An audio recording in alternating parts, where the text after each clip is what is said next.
All right, welcome to another edition of the Citadel GrayLine.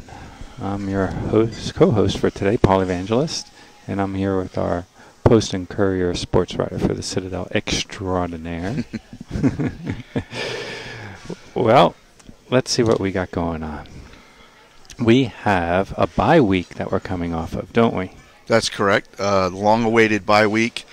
They probably could have used it after the Georgia Tech game, Yes. but they had to wait until after 10 games. But as it turns out, it's probably a great time to have the bye week because now they have the two biggest games of the year coming up at Chattanooga on Saturday and then against Wofford at home on November 23rd. So a chance for them to heal up, get their legs back under them, decompress a little bit after it's been if you start from the start of practice in August, it's been a long grind for these guys. Long time. And then 10 straight games without a bye week. And they had some guys banged up against ETSU that will be back. Ryan McCarthy, the wide receiver, missed that game. He should be back. And Phil Davis, the linebacker, missed the ETSU game. He should be back. One player that won't be back, unfortunately, is Marquise Blunt, the fine linebacker, who won, as you recall, 2 SoCon Defensive Player of the Week's award back-to-back. He's got some kind of groin issue that will probably keep him out for the rest of the season, unfortunately for him. And he's made a difference not having him the last couple of weeks. You can see in the defense. He was such a great playmaker, and they've missed him a little bit the last couple of weeks. So they'll have to figure out a way to, next man up for Marquise Blunt, and I think that's Hassan Black, and he'll be the next man up for the Citadel defense. Okay. All right. So with that, Chattanooga is coming up this Saturday. How did they do last week? Chattanooga last week, I don't remember off the top of my head. They beat somebody. I can't remember who they played last week. I think it was Samford. Yes. Yes, They beat that's right. Samford 35-27. Okay. And the news on Chattanooga is their fine freshman running back from West Florence, Aleem Ford, apparently hurt his knee against Chattanooga. And I don't think he'll be against Samford, and I don't think he'll be available for the Citadel game. So that's bad news for the Mocs.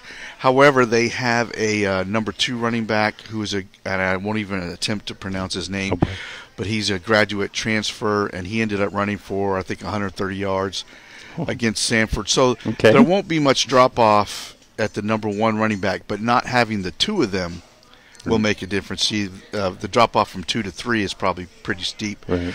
So I think he'll do a good job replacing Ford, but they won't have that second running back, the duo they had with Ford and his backup. So that could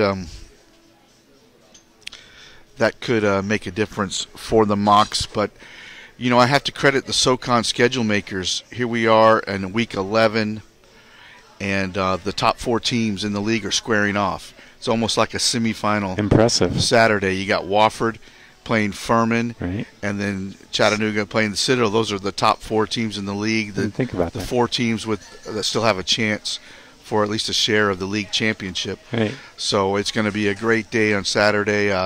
Wofford Furman kicks off at 1:30, and the Citadel Chattanooga at 2. So the Citadel will know if they still have a chance at the SoCon title before the end of their game on Saturday. The Citadel needs Wofford to beat Furman. If Furman wins on Saturday, they will clinch the outright SoCon championship. So Citadel fans, as you might have read early in the week, you have permission to root for Wofford just this once. And if Wofford wins, that'll set up a huge game on November 23rd at Johnson-Hagan Stadium.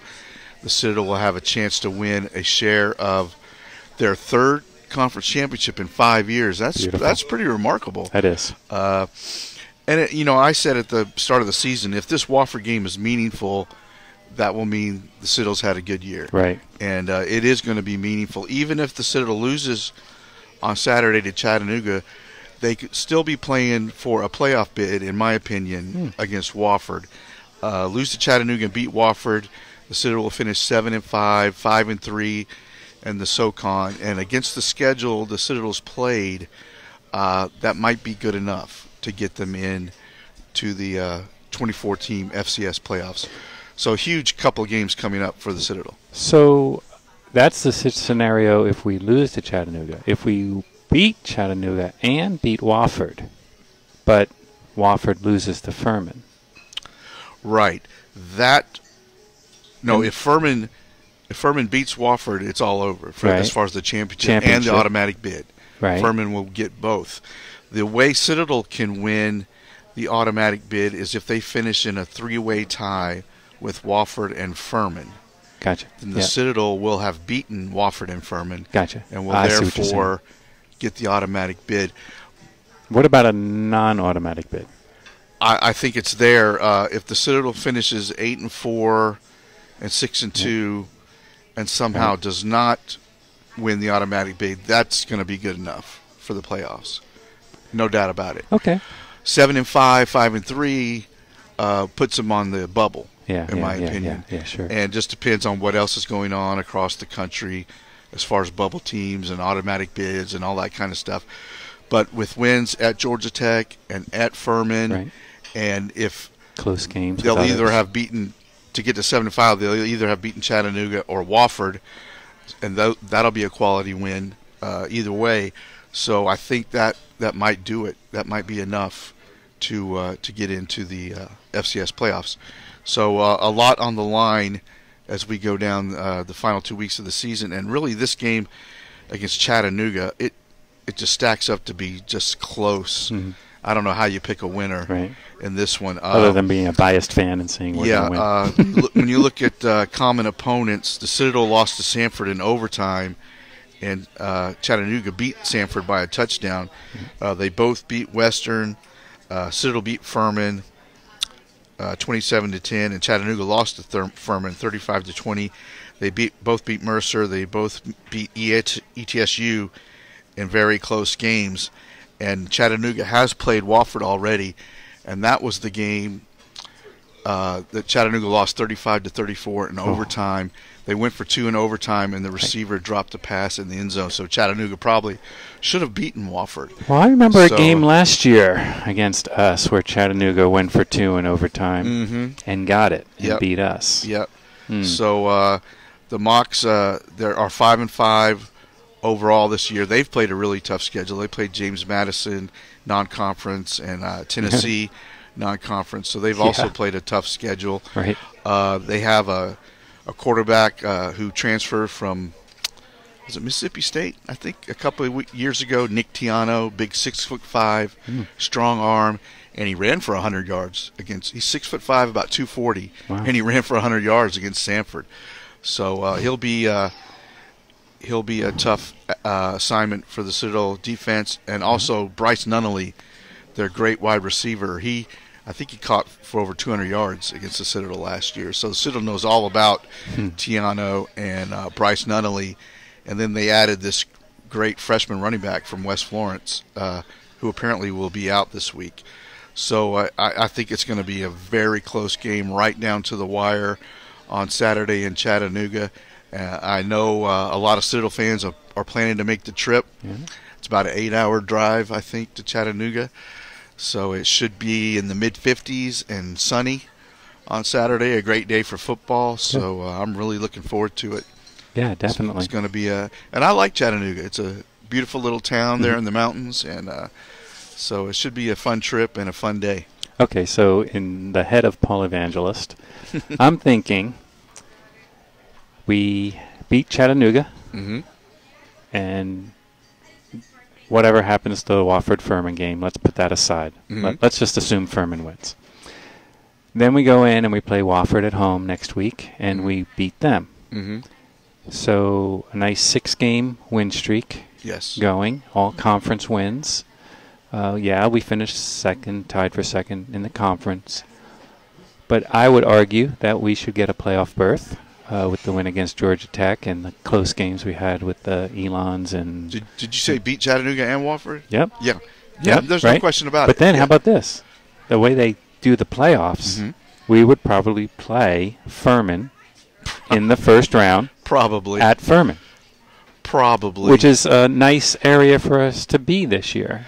Yes, but I'm so tired of playing the same rematch in the first round in Right. the playoffs. I agree with you, but that's how they what do they it. do. Citadel had to play Charleston Southern a second time a couple of years Wofford ago. a second time. In the playoffs. Wofford a second time. And I'm really wish the committee would get away from that. I know they have their travel budget issues and all like that. But seriously, no rematches in the first round. Yeah. Play somebody different. And then if you earn a rematch with Wofford or Furman in the second round, that's the way the cookie crumbles. But not in the first round. Play somebody different. Yeah. Yeah, I would agree with you there. It seems to be the way they do it. It does. But, so I think, and the reason I brought that up is let's just win. Let's just, right? Yeah. I mean, Beat that's Chattanooga. handle your business, Beat and Wofford. it will turn out well in the end, no question about it. The Furman-Wofford game is going to be another great matchup, in my opinion. Furman has switched quarterbacks since the Citadel game. They've benched Darren Granger, who had a terrible day that day against Furman in the rain. He was horrible. Against the Citadel. And they've gone to another redshirt freshman, Hamp Sisson. He's from Georgia. And the offense is playing better under Hamp Sisson than they had been under Darren Granger. They scored 60-some-odd points against VMI last week. So I think Furman is hitting its stride after some struggles with Darren Granger at quarterback. And then Wofford, of course, has hit its stride big time. I think they've won 6 in a row.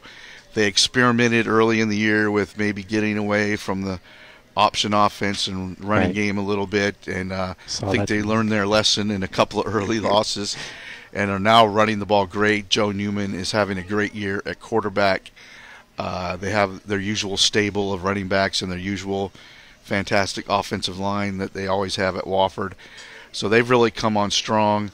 This is going to be at Wofford on Saturday, and it should be a great game, a great atmosphere.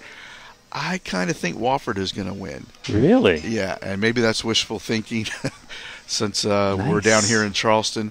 But that's just kind of the feeling I have, but it should be a knockdown, drag-out battle, just like the Citadel Chattanooga game should be. I can't stand it when I hear about injuries, but it would be nice for that to be a battle back and forth, and they just beat each other up, and Wofford comes out on top with a bunch of injuries.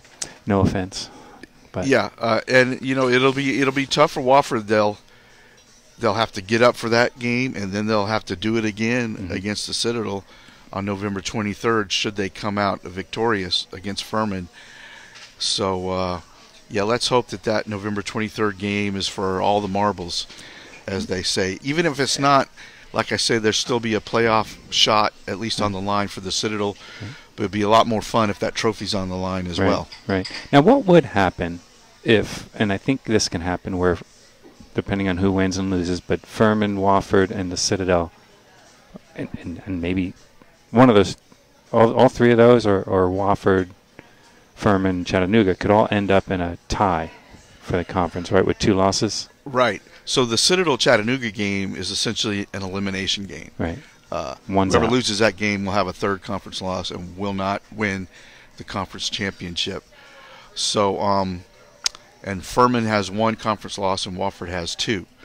So that's why Furman can clinch it on Saturday. Right. So let's say they lose, right? So they'll have 2 losses. And so Wofford then wins, so they'll still have 2 losses. So then the Citadel-Wofford would be an elimination game. Then. Right. Okay, so only 2 teams would be. Chattanooga 2 finishes losses. up with VMI. No, yes, that's correct. Yeah. So if there's a tie, say Furman and Citadel, who goes to the playoffs? Would it be us because we beat them, or would it be both? Because that happened that first, that one year where we tied. Yeah, the Citadel can't tie with Furman. The best they can do is a 3-way tie with Furman and Wofford. Okay. I believe. So, yes, that's right, because this is Furman's final conference game against Wofford. Okay. They finished up with point on the last weekend. Yeah. So, yeah, the best the Citadel can do is a 3-way tie with Furman and Wofford. But in that scenario, the Citadel gets the automatic bid. Because they beat both. Because they will have beaten both. Okay, yeah. Cool. So, okay. Yep. Good stuff. Yeah, good very stuff. Exciting as we go down the stretch. That is good stuff. So I'll tell you what, we're going to take a quick break here. We're going to first thank our sponsors. First for Toast for having us here in Mount Pleasant. Excellent place to come and eat and have drinks in the evening. They have great happy hours here with music and specials on food and drinks. Wonderful place to be. I think there's a Mount Pleasant Chamber of Commerce happy hour happening here tonight. So if you're in the area and you want to stop by and see what the Mount Pleasant Chamber of Commerce is doing with their happy hours, come by tonight. I believe that's at 5 o'clock. And I also want to thank our one of our major sponsors is IPS Packaging. They're here for all your packaging needs and automation needs. You can call IPS Packaging and Automation at 800-277-7007. And you can also learn more about them by visiting ipack.com, IPACK.com. IPS Packaging and Automation is a proud sponsor of Citadel Athletics. All right, we'll just take a few minutes and then we'll be back with Jeff Hartsell and talking about the rest of the season for the Citadel and the basketball season and some stuff coming up in the newspaper.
Okay, welcome back to the Citadel GrayLine. We're here with Jeff Hartsell from the Post and Courier talking about Citadel sports. And first up for this segment, Jeff, let's talk about stuff you have coming up in the paper. Sure. What stories?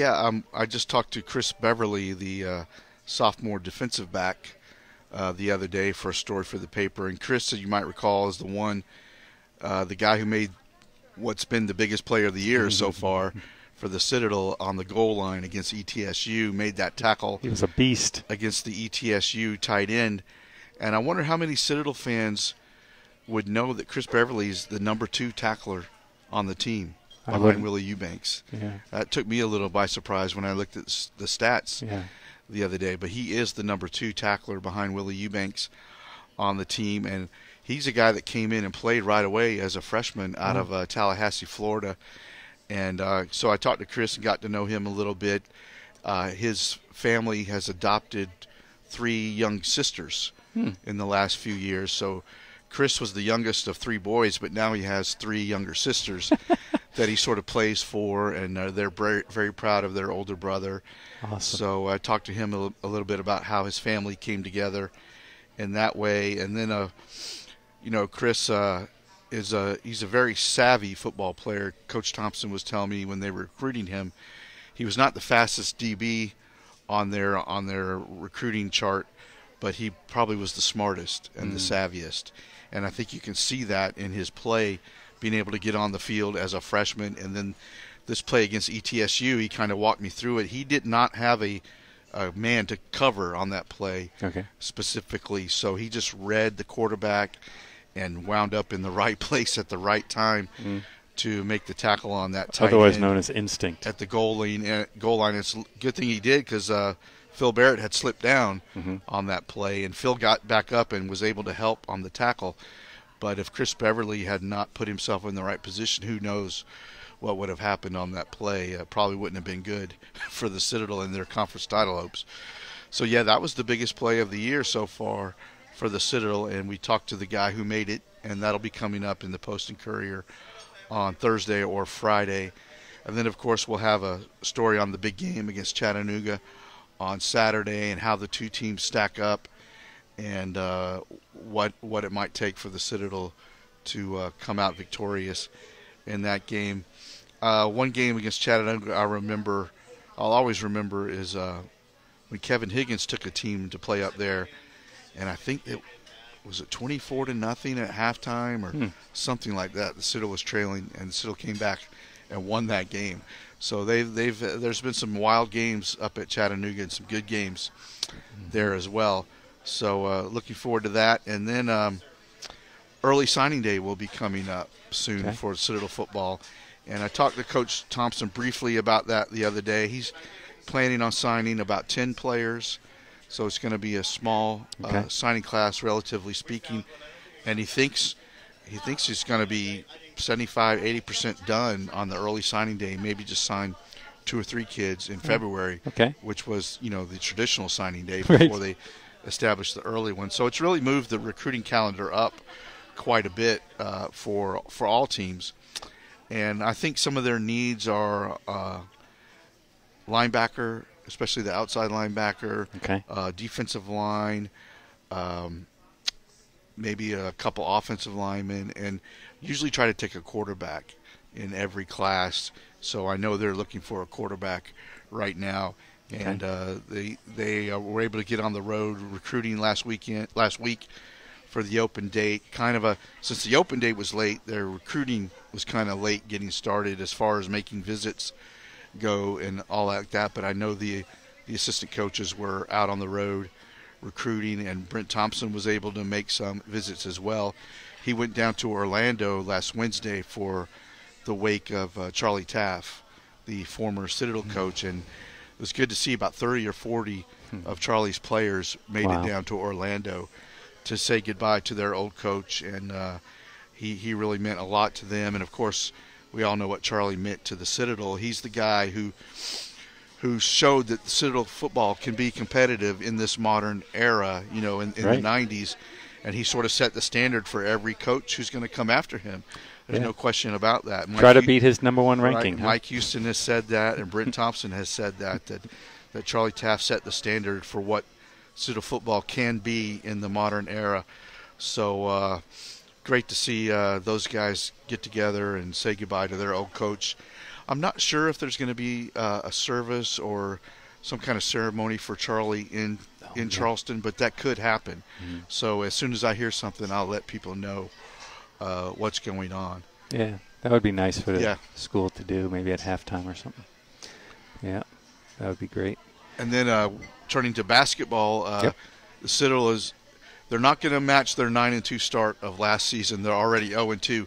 But this game on Tuesday night against Georgia was very promising, much more promising than the opener against UNC Asheville at McAllister Fieldhouse. They went on the road Tuesday night and were trailing Georgia by just 2 with 3 minutes to go. Wow. Ended up losing, was it 95-86, something like that. But a very promising effort. Hayden Brown had a great game, 26 points for the junior from Burns High School. And then Kalen Harris, another veteran player, had 17 points. And Caden Rice, yet another veteran, had 11. So on Saturday against UNCA, it was kind of the newcomers and the freshmen that carried the load. And on Tuesday night against Georgia, the veterans stepped up. And to me, Kalen Harris is a real wild card for this season. He's the 6'3" forward. He's a lone senior on the team. He's had an injury-plagued career. He showed what he could do in his freshman year. I think he scored 30 points with 9 rebounds out of Arizona State, something like that. So if they can get a good season out of Kalen Harris, I think Hayden Brown is going to have a breakout year. He's like a little smaller version of Zayn Najdawi. He can score inside. He can shoot the three. He's probably a little quicker than Zayn was, a little smaller as well. And the Citadel out-rebounded a much bigger Georgia team. That's impressive. On Tuesday night. So I know Duggar Baucom was happy to see that. He's had to take a lot of questions about rebounding and how small his team is this year. But as he's often said, they can use that to their advantage in kind of a mismatch situation, playing Hayden Brown at the post against bigger, slower guys. So Hayden showed he can do that last night. Great. And then Fletcher Abbey, I'm not sure how you pronounce his last name, but he's the freshman guard who had a great game against UNCA Saturday. He had another good shooting game last night. So I think there's some promise on this team. They play Campbell at home on Saturday. A lot of Citadel people will be in Chattanooga, unfortunately. But if you're staying in Charleston, it might be worth coming out to see what they can do against Campbell, because I thought they showed a lot of promise against Georgia Tuesday night. Yeah, that's great. Fletcher, I think we should just call Fletch. Fletch? We'll go with Fletch. That's what he should be called. So going back to the Chattanooga series, I was looking it up, and it looks like out of 20 games, we're 8-12 against them. And there's never been a real long streak. Like, I think they've beaten us 3 times in a row, and we've beaten them twice in a row. Yeah. So it's always kind of back and forth and tight games, it seems. Yep. So that's one that we really got to win this Saturday. Yeah, and I haven't looked at any betting lines or anything, but I would think it's a toss-up game, a pick'em game. I think Furman Wofford is a pick'em game also. So, as we said, welcome to the Southern Conference. The SoCon schedule makers got it right this time. The 4 top teams squaring off on Showdown Saturday. Beautiful. So it should be a lot of fun. And like we said, either way, that Citadel Wofford game will have a lot on the line. Even if Furman has already clinched the title, playoff bids, playoff seedings will be on the line when the Citadel plays Wofford. Yeah, meaningful games. Yep, no doubt about it. Great stuff. Okay, well, that concludes our edition of the Citadel GrayLine today. I want to thank Jeff Hartsell from the Post and Courier. Always awesome for you being here and giving us all this great insight. And once again, thank you to Toast and to IPS Packaging. Just thanks to everyone, and enjoy the show, and hope y'all can get out there to the Chattanooga game and cheer on our Citadel Bulldogs. They'd love to see the Citadel fans out there. Okay, until next week, have a great week.